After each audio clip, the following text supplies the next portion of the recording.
Happy 2023 in NFL Week 18. I'm here with Ron and I'm Chris, and we're going to talk NFL Week 18. How you doing today, Ron? I slept in today. Got a lot of hours of sleep. No games early in the morning. It was fun. It was nice to finally sleep in. It's a completely foreign concept. It's wasted on me. Sorry about that.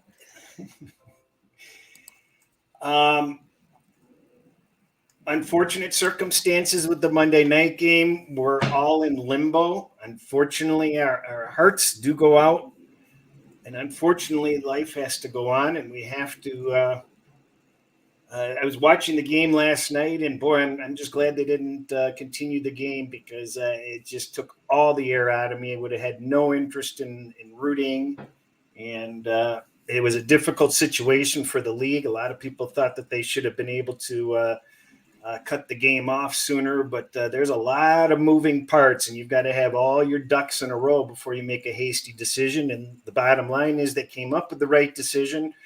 And in addition, they have announced that the game will not be resumed this week at all. So that's where we stand. Were you watching the game also, Ron? I was watching the game. I saw that. I thought the NFL, the paramedics, everybody involved did exactly the right thing. Time is of the essence in those situations, and the Cincinnati staff and everybody involved from a medical standpoint seem to have done everything the right way and as fast as possible. We're obviously all concerned about Hamlin, and more than anything, more than the resumption of the football game, or whether it's going to be played or when it's going to be played. And I think the NFL is very wise to wait and not make any other decision other than what they've done, even if it takes another 96 hours. They have some leeway. I can discuss scenarios as to what should be done, what could be done. But right now, we're all just worried about the player. Yeah, that's agreed. I don't understand I hate to be controversial. I just don't understand the need for instant action and instant resolution. You're talking a lot of moving parts. There's only so much you can do without crossing all your T's and dotting all your I's and making sure that you're making the right decision. And what's most important is you had the right decision. The right decisions have been made so far. So with that in mind, we need to find a way to move on. And this has been a difficult week for me because I spent half of yesterday in bed with a knotted up back with back spasms, and I took some pill that knocked me into zombie land. So I got a slow start on the NFL, and just when I kind of came to my senses last night, the Monday Night Football situation developed, and boy, that took a lot of heart and soul out of any interest in handicapping or looking at the games also. So I feel very behind this week. How about you? Well, we have the pending situation with obviously the Buffalo-Cincinnati game, but week 18, especially with the college done, which was an enormously successful college bowl season, but I'm almost more happy that it's done. We got one more game. I don't have to worry about it right now. Where it stands, I don't have to even play it. So it's nice to schedule some time to just do the NFL. Every year at this time, I write a very extensive Week 18 article, which I will post later in the week, hopefully by tomorrow night or Thursday at the latest. In this article, Chris, I talk game by game about what's at stake, what the metrics say, what the situations say, what are possible ways to bet it. And there are so many different ways to bet Week 18 games: first half, second half, third quarter, all kinds of different situations. If you have hedging situations based on season wins or player props, I talk about all of that in the article. It's going to be an extensive article. I write it not only for myself, but I think it's a good guide for others as to how to approach it. Every week we say this, Chris: trust the process. Don't cut quarters. Don't cut corners. Be methodical in it. Nothing changes. You should be even more intense on week 18 because power numbers are generally thrown out the window on week 18 because some teams have nothing to play for. Some teams have something to play for. People who rely on power ratings, which is 1/3 of my analysis, it really becomes about 1/5 of my analysis this week because of that. Yeah, I still think that they hold water. I would like to address the question here on what happens to certain wagers. This is a reminder that you really should know the house rules everywhere that you bet. And I was on a show earlier, and I was asked that question as if, well, who the hell does that? Well, I do that. That's the first thing that I do. I want to know how much teasers are going to cost. I want to know if they push or not. I want to know what happens if I place a bet and the game isn't played that day. In some locations, the game last night was immediately voided out, and in some locations, it didn't get voided out until the NFL announced that it wouldn't be played this week, and it would have been live for 8 days. So you need to know these things because they're painfully apparent, important because you may be hedging into different bets or whatever your circumstances may be, you may or may not have live bets. Now, if they do not play this game, I believe that voids all the season win totals that you would have on those teams. So if you have an over or an under on Buffalo or Cincinnati, if they don't play that game, I'm pretty sure that bet is void. Would you not agree with that, Ron? I can tell you at least 2 shops that will not void the bet. They've already cashed or not cashed. There are 2 shops that do that. So you are so correct, and you have to read the rules. Yeah. I did not realize before the season that if you didn't play all the games, that some shops could still credit your play or not credit your play. It affected me in the college because of tragedy that struck on 2 campuses. Right. And it's just so sad that people are like that. That's a whole different situation.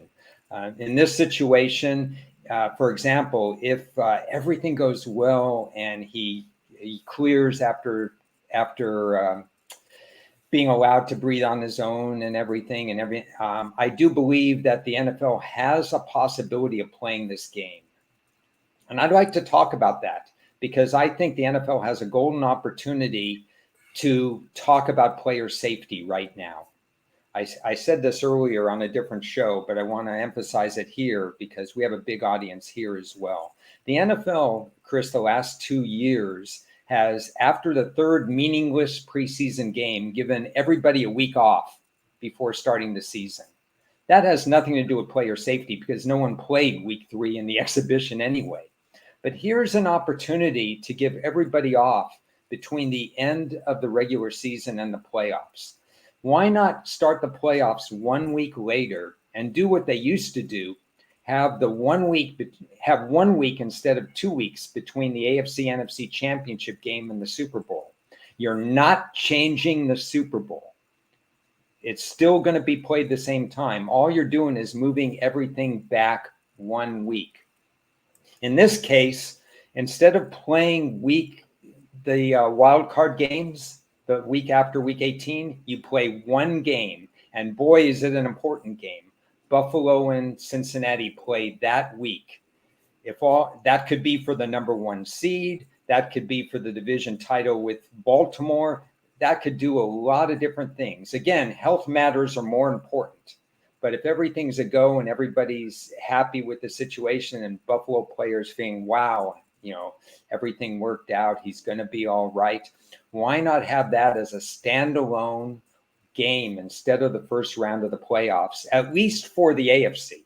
Ron, you got to stop using logic here because, it's very difficult for the league to use logic. They never consult me. As we've seen by their horrible scheduling of Kansas City on Saturday, the Jacksonville game on Saturday, the Green Bay game Sunday night. I mean, you couldn't have, if you're trying to screw it up, you couldn't have done it much worse. So, no, I agree 100. Seriously, I agree 100% with you. They do have this extra week to work with, and why not use it that way?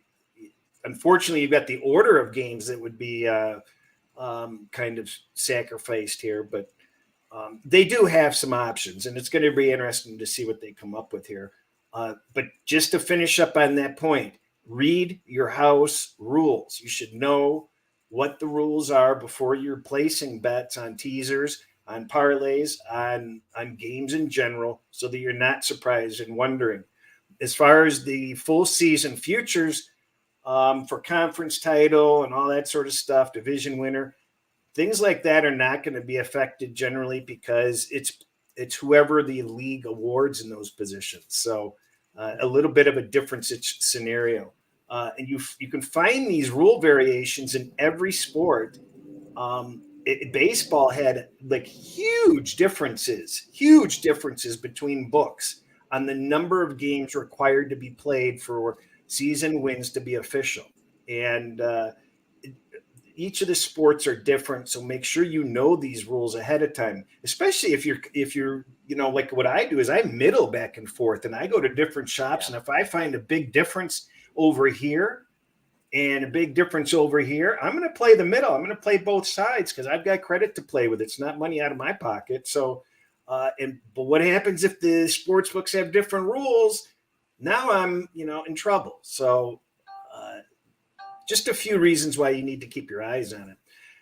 It just seems that if you do this for 30 or 40 years, like I have, that you learn something every year. And one of my middles was compromised in NCAA this year.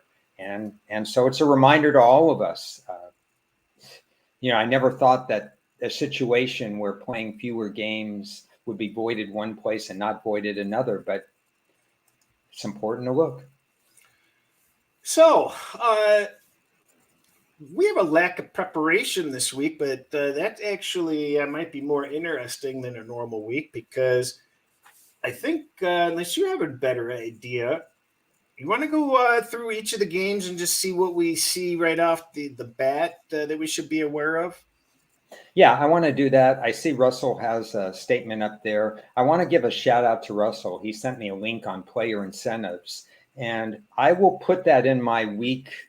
Russell, I'm going to put some of that in my week 18 article because sometimes if the yardage could affect whether a player plays or doesn't play, or if it's an attainable number, it's worth looking into if your book offers player props. I will say that player props will be few and far between in some of the more meaningless games on week 18.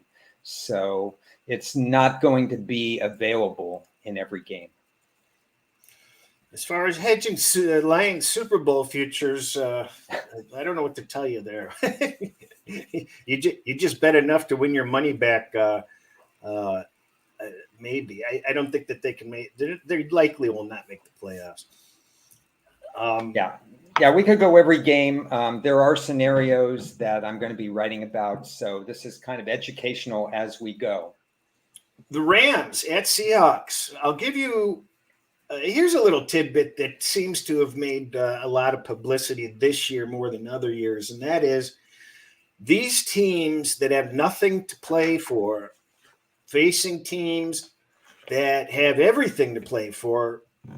Game one has that scenario, which is the Rams and the Seahawks at the top, which is not game order, but it's my sheet order. And the trend is that the team that had nothing to play for is covering that spread at a very high rate. I believe it's like 63% or something in that range, 64%. It's actually that high. So you've got to be really careful because these teams that are in must-win situations, you've heard it as far, I call it must-win, must-lose, because if you're in that situation, you must not have been that good anyway. I see a few differences in these games. And in this first game, Ron, Seattle, my metrics favor.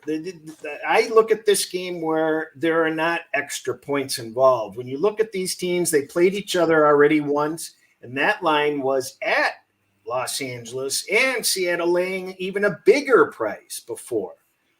And now they're laying a lower price at home. I don't look at this line as being overinflated. My metrics have this line much higher than the 6.5 it is at the moment. Nevertheless, and the irony in this game is that the Lions have the Rams' #1 draft pick and have rooted against the Rams the entire season, and now they have to root for the Rams to beat Seattle. What are some of the comments you have on this game? First of all, your 63-64% scenario, thanks for stealing my thunder on that one. That was good. It is, I chart, and this sample size is huge. And it applies only to teams that are out of the playoffs. So if Seattle was playing a team, let's say, had nothing to play for, but that was already in the playoffs, it's a whole different scenario. But you're right, in this situation, it is about 63%. It's a large sample size that favors Seattle in this particular matchup.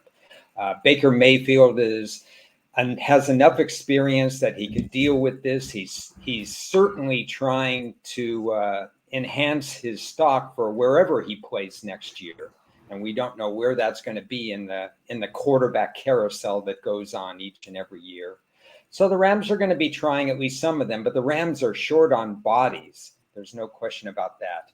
I have in my preliminary work, which has been very little on this game, I don't have an opinion on this game, except for the fact that I don't think it's fair to Seattle or Detroit that the Green Bay game is not at the same time. So from Seattle's standpoint, it's kind of weird. Of course they want to win because that's the only way they get in the playoffs. But if they win, they knock out the team that they would be rooting for, Detroit, from the playoffs. So it's such a weird dynamic that I want to study it a little bit more. I'm going to answer JetBlue Amigo's question when we get to the Green Bay game, so I'm not ignoring it. There is one other scenario that the Lions can make the playoffs without Seattle winning, and that would be if Washington ties and Green Bay and Detroit tie, and that would – but I've got it. There's a way. Well, Seattle has one more win than Seattle can't win though. Right. You know what? I'm so confused at the moment, but trust me, there is another way. If Washington ties and Detroit ties, that it becomes a 4-way tiebreak, and Detroit would go ahead. So there's one other scenario into that. That would make it possible, and that's if I would walk on hot coals over 1,000 miles. Which ain't going to happen. Next game I have in order is, nevertheless, I do like Seattle, but I'm not in a hurry to lay those points this week. So that's another one of those fascinating games where I'm going to look for parlays and teasers with different starting times to kind of give myself a little bit of an edge since it's been working so great this season. Giants at the Eagles.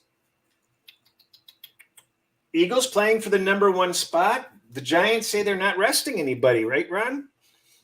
The Giants have history of doing this, obviously. In the Tom Brady year when they were undefeated, the Giants played all out when they didn't have to in the last week of the year and gave them quite a battle. I think they lost somewhere in the neighborhood of 37-35.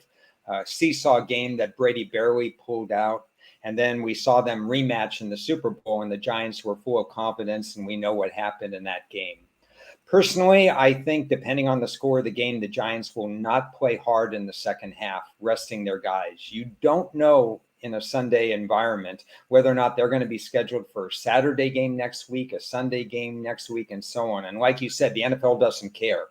The NFL doesn't care if it screws the team out that they have 5 days and another team has 8 days and stuff like that. They just want the marquee names on prime time.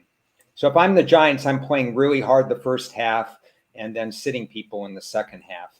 So one strategy, I have another game that I will use this more importantly, but I would consider Philly in the third quarter. You can make third quarter plays before the game. So that's really interesting if you want to go that way. I would consider this a close game in the beginning. I think from Philly's standpoint, they'd like to see Jalen Hurts play. And the reason they'd like to see Jalen Hurts play, because if he doesn't play, he's going to be rusty when the playoffs start, whether they're the 1 seed or not the 1 seed, but especially if they're the 1 seed with another week off. if all goes well, they'd like to see Jalen Hurts play and take him out in the second half. So we'll see what happens. I'm not looking to get involved in this game, but I like your third quarter angle. And the epiphany that came to my mind is I don't know how this line stays at 14. I just feel like it. I just don't think that there's going to be the support for the Eagles to lay 14, because I think both teams will take it easy. I mean, if the Eagles were to get up that much, they let the foot off the gas a lot earlier than they would, in my opinion. Yeah, I agree completely. As soon as the Giants sub, I think Philly would sub. So in that particular case, I think 14 is a pretty high number. Yeah, it just seems too high for me. We get into the Jets and the Dolphins next, and I'm a little disappointed that I missed the 3s and 3.5s that were out there earlier, because I would have been on the Jets. At this point, it's pretty tough to get involved in this line. The Jets are eliminated, correct? Jets are eliminated. That is correct. They will play hard because it's a divisional game, and they'd love to knock out their rival. That's one of those things that really good for the NFL, that they have divisional games at this time of year, so that's a team doesn't completely pack their bags. So, and the Miami has a remote chance of getting in. Yeah, they need a few things to happen, but I wouldn't say it's remote. Miami wins the tiebreaker over Pittsburgh. If so they need New England to lose.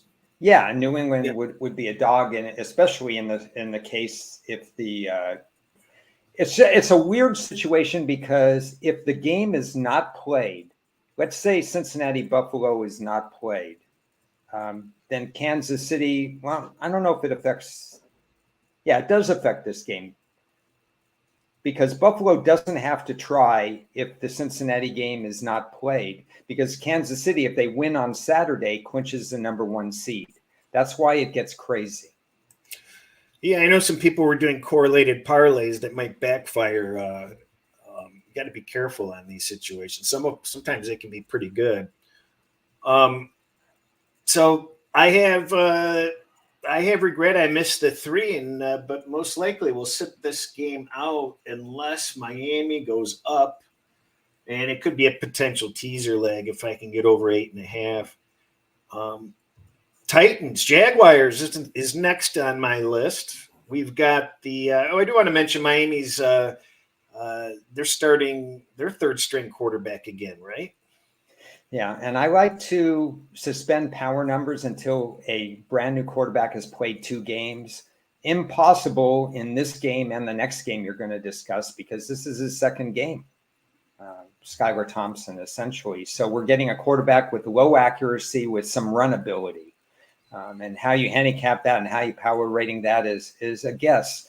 And I say it's a guess, and this is coming from someone who's done power ratings for more years than everybody just about that's going to be listening or watching this show. So I know how to do power ratings, and it's still going to be a guess. Titans and Jaguars. We see a lot of repeated situations here. First off, we have a Titans quarterback that started with the Lions. He comes from the Lions tree again. That's the third Lions tree quarterback that's starting a game elsewhere this season. So they're a real quarterback factory there. But what's his name again? I forgot. I even forgot his name. Very good. David Blau. Oh, no. This is a different guy for Tennessee. Oh, for Tennessee, Joshua Dobbs. Yeah, Dobbs. So they got a chance to rest a lot of their players last week. They've lost like 700 games in a row, and they're backing into the playoffs. They're facing the Jags, which have won like 500 games in a row, and they have the best quarterback on the planet all of a sudden, Trevor Lawrence, and things are just coming up roses for the Jaguars. And this is not quite the other situation. where you have a blown up line. It feels like the Titans are out of the playoffs, but if they win the game, they win the division and they're in. So my metrics say this line is still short, though, somehow. You have any thoughts on this game? I have 1 or 37 thoughts on this game, depending on how you want to go with it. First of all, I'm a little surprised the line is under 7. Not because it should be there, but because this is, and I understand there are no trap lines or whatever, but there are a lot of people that want you to believe that Jacksonville is not the right side, that they are welcoming Jacksonville money at 6.5. And I believe that books will, until sharp players play, I believe the money is going to be public money on Jacksonville. And I could be wrong because I don't study that as much, betting percentages, because I think they're all flawed anyway. But that's a story for another day. Just talking about this particular game, there are so many situations that actually favor Tennessee that I would take the 7 points if offered 7 points. Will they win? They don't have to win. They just have to cover. And these divisional games tend to be close. Jacksonville would be thrilled to win by 1 point. That's all they care about, winning in, or tie for that matter. Remember this. If this game ends in a tie, Jacksonville is your division winner. We saw that play out with the Chargers and the Raiders last year in game number 272. Will it play out that way? That's a long shot for it to play out, although it's a defensive-minded game that will tend to be lower scoring. But I think that this has a potential to be a 17-13 type game, and the metrics somewhat agree, and the situations definitely agree. Yeah, I'm not in a hurry to lay the 6.5, and if I wanted to, I could lay a 6 right now, and I see a lot of weak 6.5s, and I'm not in a hurry to do that. I'd rather, because I can space that game out, it's a day early. Why am I going to lay 6.5 when I can make it the front leg of a teaser or a parlay for free? And just put that, equity into play immediately into another play. So that's going to be my strategy, because I agree with you. I think this game could be tight. Jacksonville doesn't need to win by margin for any reason. And they played a lot of close games. And Tennessee, and I think it's a smart move because they've been running a quarterback that can't throw the ball. Now they're going to have a different look about them on offense with at least a quarterback that's going to be able to throw the ball and have more than 4 completions in a game. Yeah, well, if they used Willis, who's completely not prepared to be in the NFL, it makes the defense have to defend one thing and one thing only, and that's not the forward pass. So you have to at least give the threat of a forward pass in this game, a play action. Sure, they're going to try to defend Henry, but what works for Tennessee and what has worked in the last 3-4 years is when you get 2nd and 2, 3rd and 2, something like that, you could play action because everybody's stacking the box to stop Derrick Henry. Well, Willis can't do that play action because he can't throw the ball with accuracy at this point in his career. So you have to have more of a traditional quarterback to at least give that threat. Cleveland and Pittsburgh. Is this the game where Pittsburgh kind of finally runs out of gas? I don't know that anybody's heard this before, but Randy Tomlin has never had a sub 500 season. Have you heard that? I'll give you a better stat and a more appropriate stat for Pittsburgh. With T.J. Watt in the lineup as a starter this year, Pittsburgh is 7-2. So keep that in mind. Pittsburgh would be a playoff team, no doubt, with Tomlin's coaching and everything else that's going on, a new quarterback and so on, if TJ Watt had played all 16 games so far. Well, isn't it amazing how I think we talked about it last week, how silly the Cleveland line looked against Washington, because Washington had everything to play for. And the fact that line was sitting under 3 told you something you should not ignore. And now Absolutely. we're looking at the exact identical situation, Ron. Well, why in the world is Pittsburgh very, very weak 3 or a 2.5 against a team that has nothing to play for again? I think this is a different situation. In this situation, my power numbers completely support a 2.5 or a 3. It's right on there. The Cleveland situation didn't make as much sense at all. And it took an extra conversation with you to say, yeah, I have to play Cleveland, which I did about 20 minutes before the game. And I put them in parlays because I wasn't getting as many odds, the odds that I could have gotten at that particular time. But that's a different story. The situation here is I agree with the line. Pittsburgh, if you look at Pittsburgh's game 18, whether they're in the playoffs, not in the playoffs, needing the win, or so on and so forth, every year, game 18, game 17, and so on, Pittsburgh plays hard the last week of the year. I haven't written up the game. I have a lot of work to do on it. I don't know if I'll be involved, but I think Pittsburgh finds a way to win. Even though Cleveland beat Washington, it wasn't exactly the Deshaun Watson show that here he is. He's an elite quarterback, and right now he's not right now. He's getting better, but who knows? Well, I decided to share my trailing 5 weeks here, and as you'll notice, Cleveland is number 7 the last 5 weeks, and Pittsburgh is number 5.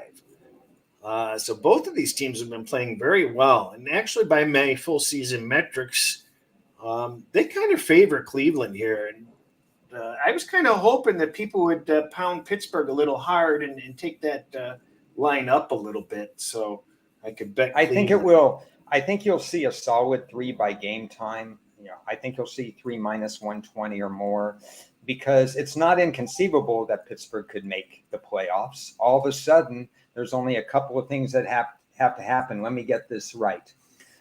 They have to win. The Dolphins have to lose to the Jets, which is possible.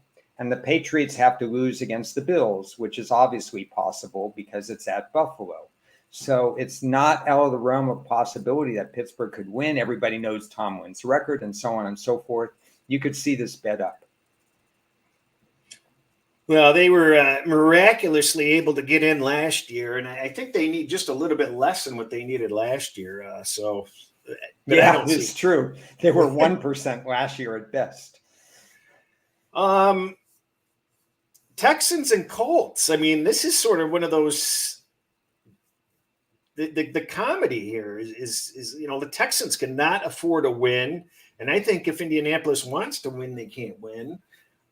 This is the futility bowl, if I've ever seen one. Any thoughts on this at all? Can you trust the effort of either of these teams? If anybody does read my article next week, I promise there will be comedy in this particular game. I promise you I'll write something sarcastic about this game. And I can pretty much promise you that I don't have anything else to say about the game. Yeah, I can't say anything. My metrics favor Houston just by a little bit. Not even Lovie Smith is dumb enough to win this game, I don't think, is he? I don't know. One of my pitfalls last week was believing that they could come back in an in-game bet and win in the second half. I had a good, and I bet on Houston, at plus 21.5 when they were down by 21, and they managed to lose by more than plus 21.5. So I won't call it a sound bet because I bet on Lovie Smith. I got what I deserved. That's it. Now the Kansas City line has been pounded down to 7.5. That's kind of surprising that the books are putting themselves in a position to open themselves up to teasers and cheaper parlays. The Chiefs definitely want to win this game. Am I correct, Ron? I'm pretty sure they would like the number 1 seed. Well, this is a tale of 2 scenarios. The first scenario is if everything was all okay in the NFL, is that I understand the Vegas move down to 7.5, because Vegas got a little spark last week out of their quarterback. They've generally played Kansas City tough. Kansas City does not have a shutdown defense, and it could be Mahomes' magic that puts them in a position to win the game, but I wouldn't think it would be a handily won game. Now you have that second scenario where if they never play the Buffalo game against Cincinnati, Kansas City wins, they're automatically the number one seed. And if that scenario takes place, I think you'll see this line climb right back up to 9+. I was mentioning this to somebody else today, but everybody's seen like how a cat brings home like a mouse or some animal they find, and it's still alive, and they play with it, and that's just Kansas City as far as I'm concerned, because they just like to play with their competition and keep these games close and keep themselves on their toes. So, that is a lot of points. I was just surprised that in this situation that it moved down that much and so easily.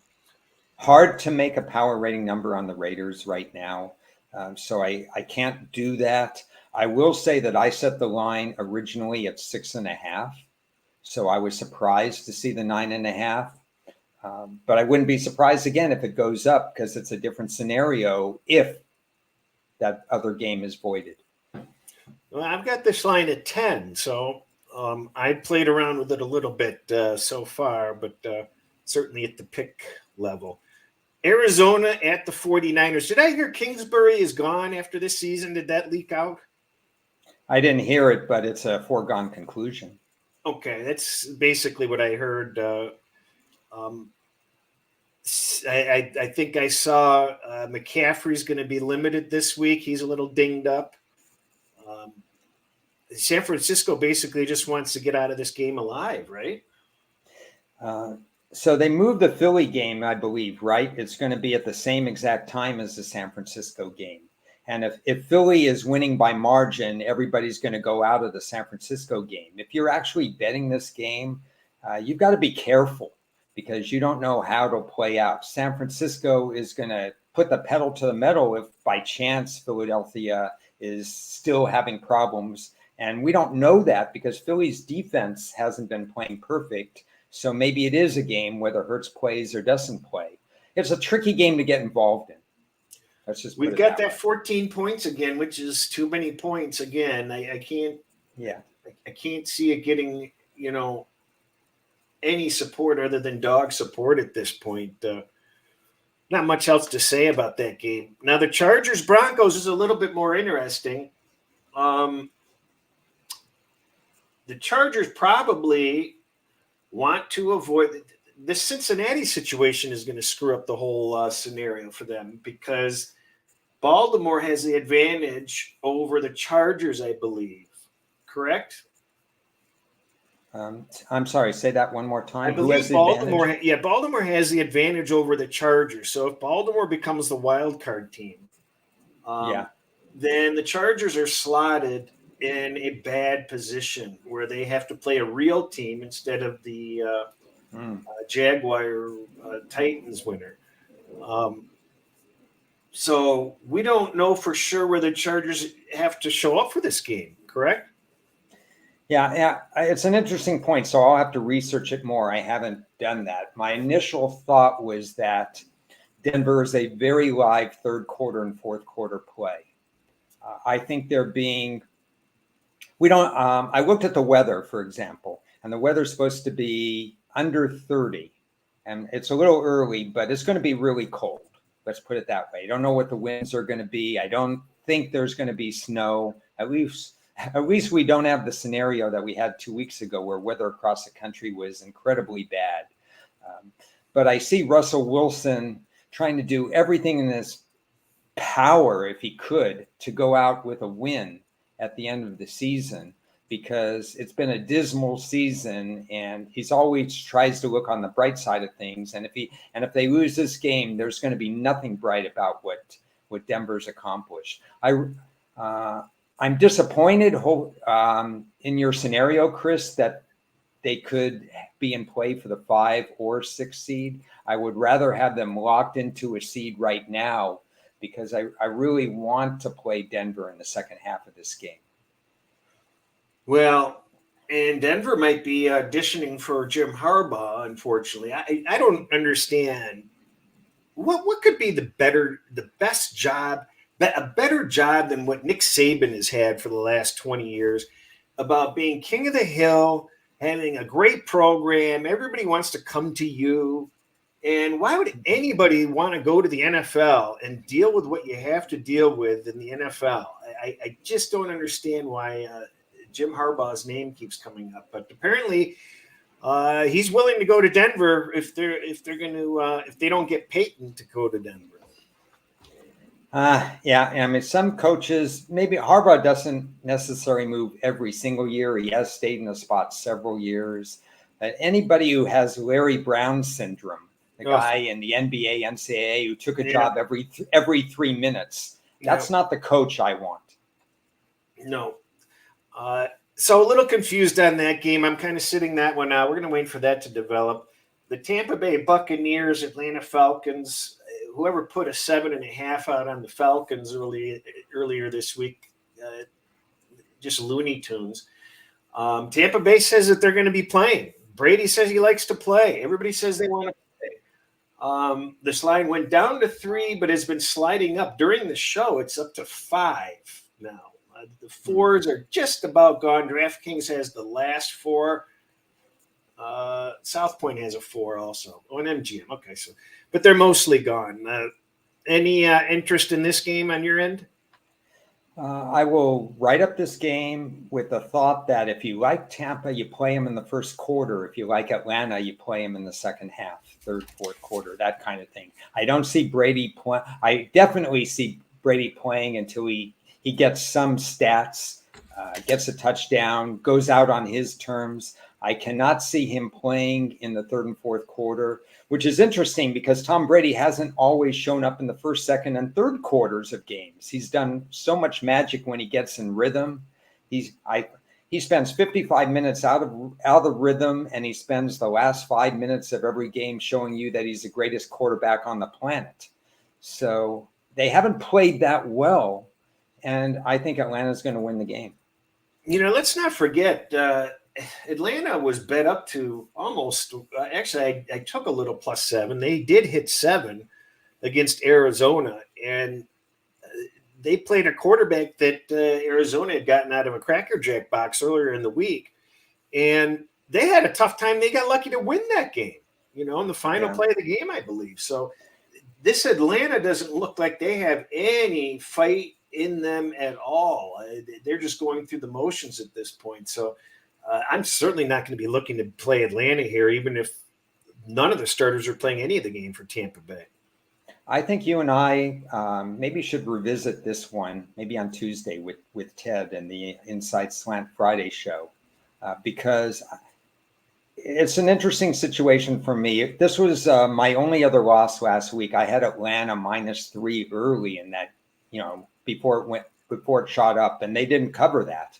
No. I had them in a couple money line parlays, but that was a different situation because I liked the New York Giants so well last week because I mentioned on air that I thought Indy had packed their bags last week. There was no way they were going to try against the New York Giants. So I was pairing the Giants up with a few teams. So that worked. But the Atlanta -3 against Arizona was a disappointment to me, and it showed that Atlanta is still a flawed team. So what you say really matters. When I say I think Atlanta will win the game, I think it's a combination of the fact that Tampa Bay is not going to play its starters in the second half, and Tampa itself hasn't played that well.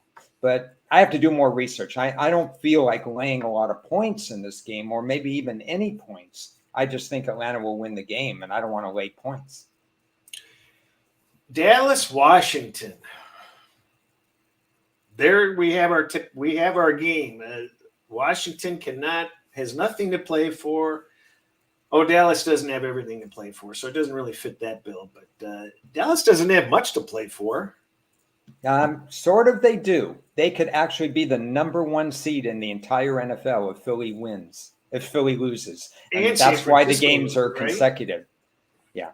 They play at the same exact time. Nope. Okay. Well, good luck As with far that. as I'm going to double check that here. Number 1 seed, San Francisco can clinch. Yeah, they may need San Francisco to lose. I don't have that information completely. But they're all going on at the same time. So Dallas is going to try, at least initially, in that game. We'll see. What we do not know. It's another one of those games that if you're playing, you have to have your eye on what's going on during the game. Because if Philly leads 21-0, Dallas may rest people in the second half. Carolina at the Saints. Both teams had their bubbles burst. We wish that this game meant something, but it doesn't. Well, for me, it means a little something because I did a small hedge on Carolina under 6.5, and I'd love to win the over 5.5, which were bigger plays, and the under 6.5. The Saints, if they had better coaching, would be the division champ, and that's not even in question. That's just a fact that they blew 2 games against Tampa, 16-3 lead, the Lattimore rejection earlier in what was a bad referee call at that time, but still Dennis Allen blew the game anyway. If they win even one of the games against Tampa, then this game is a win and in for New Orleans, who suddenly have won 3 or 4 in a row. The Saints are the best team in that division, and they're coached poorly. That's all I can say about that game. I haven't done work on the game itself, though. We can't really talk about the Pats and the Bills.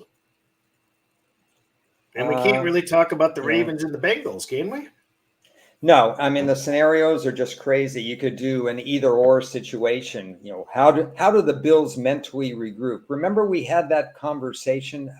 Refresh me on which team it was where we couldn't quite get inside their heads a couple of weeks ago, how they would respond. I think it was the Patriots Raiders. Remember, the Patriots had that crazy, once in 50-year play with all those laterals, and they blew a chance to go to overtime, and they lost the game to the Raiders. And then the next week they were completely flat, and they were down 18-0 or whatever they were down 22-0. So we can't get in Buffalo's heads as to what they're thinking, and we shouldn't right now because we don't know the health situation. There's no way to know that, and Cincinnati was in that building too. And this is either a big game for Baltimore or a meaningless game for Baltimore, depending on how the NFL rules. So we're in limbo on both games. Minnesota and the Bears. Minnesota's getting bet, and I do not know why. Yeah, another second half scenario for me, looking at the Bears in the second half. Fields is about 90 yards away from breaking the record for rushing by a quarterback, right? That's a lot of yards to try to chase after, don't you think? He averages more than that in his last 5 or 6 games. I don't know what he had last week, but I think he had over 100 by halftime. Yeah, but it's I don't know why you play this guy, but I don't know. Maybe we're just being too protective, but because you're questioning the Bears of all teams with that stellar track record over the last 10 years, and the fact that I have a ticket under 6.5, under 6, under 5 as an alternate line, plus whatever it was.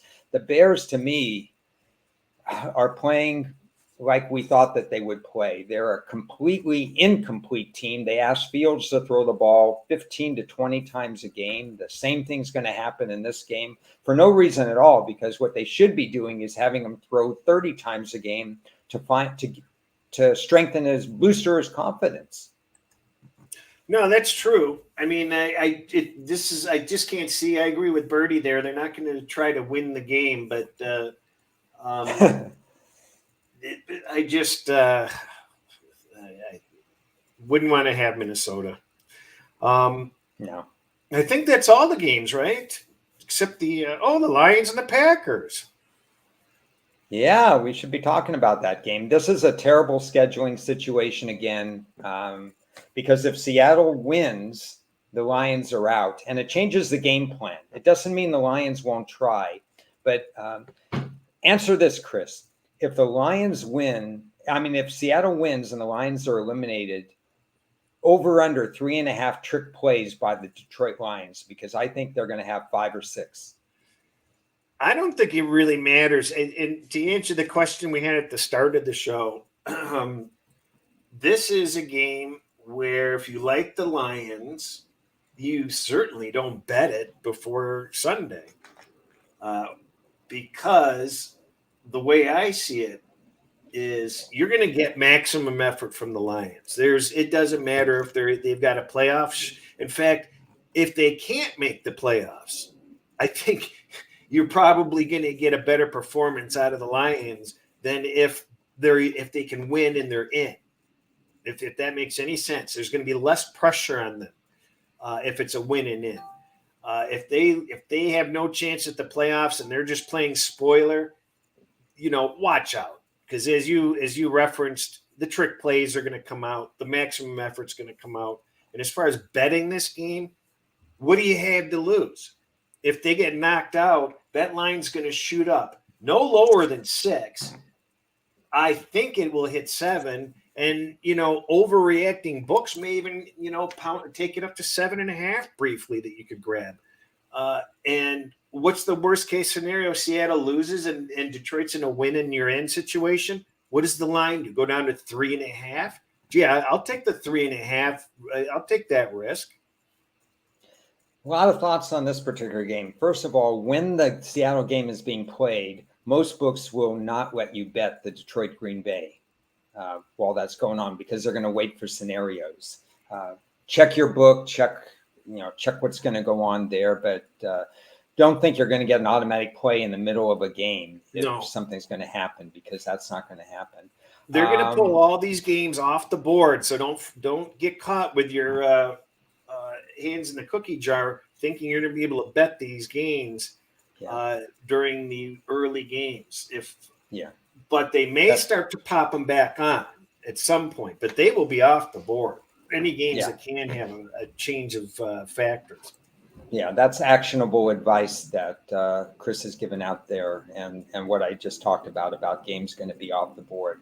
My scenario is relatively simple, not for the game, but for the total. Last week we disagreed. I had some metrics that said that Green Bay would go over the total, which they did. Oh, give me a break. Come on. Yeah, you're going to take credit. That game had no business going over, and you're going to sit here and chirp like a schoolgirl? Come on.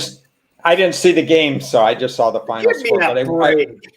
But I will say that if Detroit has nothing to play for, this would be another overplay, because Detroit doesn't care. Detroit's going to try fake punts. Detroit's going to go for it on 4th down. They're going to try onside kicks. There's going to be short fields. I would consider betting the over if Detroit is eliminated. And if Detroit is not eliminated, that's a different scenario, because then you start tensing up a little.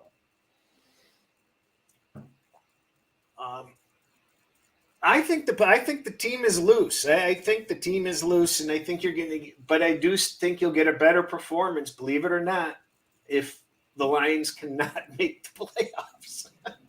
Yeah, I mean, Green Bay is a tough team to beat in December, and just like last week, they're playing. I mean, Detroit is a cold weather city, but so is Minnesota. But both of those teams play in domes, and Green Bay's record. Okay. January, something like that. Is it 2023 yet? But I will say this: Green Bay's record against dome teams late in the season is incredible. Yeah, no doubt. All right, well, we've gone through all the games, and what else do you have to add? What else can I tell you about? I don't know. The in-season, I don't have a lot of in-season stuff left. Depending on how you count the Washington bet, my season win totals will finish 11-4, because I have Washington under 8.5 and under 8. So it's either 10.5 and 4 or 11 and 4.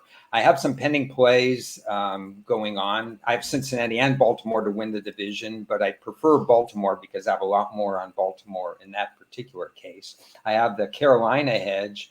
I have free money on Miami if they win the game, because I try to get off the bet, and I have scenarios where as long as they end up at exactly 9-8, I'll actually win some good money. And I have a ticket that's probably going to lose, Tennessee, 2-1 odds that I made week 3 to win the division. And obviously, they're not favored to win the division. You have anything pending?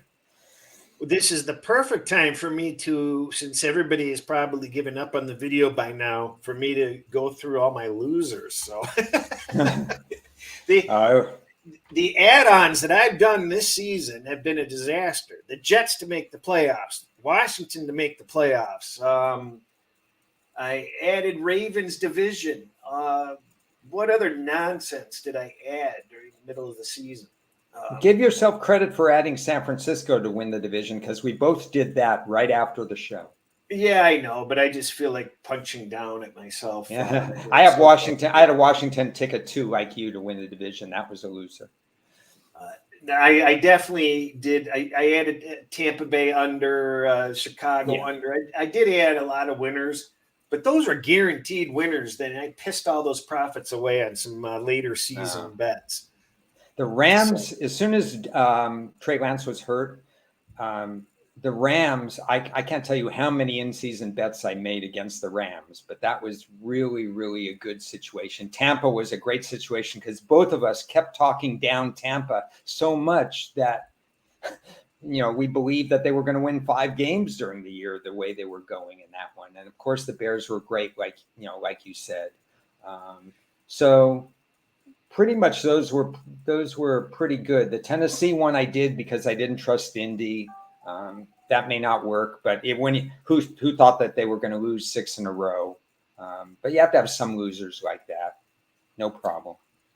I took South Dakota State to win plus 160 before the FCS championship, and I'm just going to let it roll. I'm not going to do anything else on it because of the value. Do you have any interest in that game? I will simulate the game. I promised beforehand. If you remind me, I'll talk about it on Saturday. And was that Incarnate Word who lost to North Dakota State? We did mention that on this show. That Incarnate Word simulated down 3 instead of the 10 or whatever odds they were there.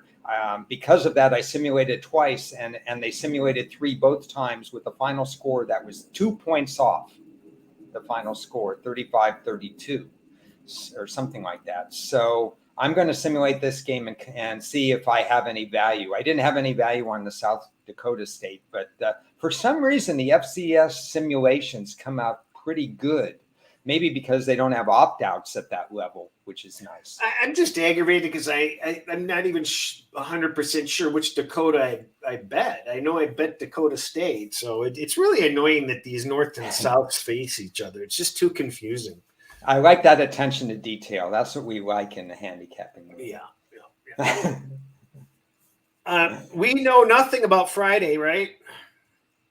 What's Friday? Oh, yeah, we don't have the games yet. We can make speculation on what the game could be. It could be, I'm guessing that either the Philly game or the Dallas game will be the late game, and maybe they'll have the New England Jet game. Who's New England? Well, if he doesn't get anybody better than Rodgers, then what's the point? He's got to get better and better each week.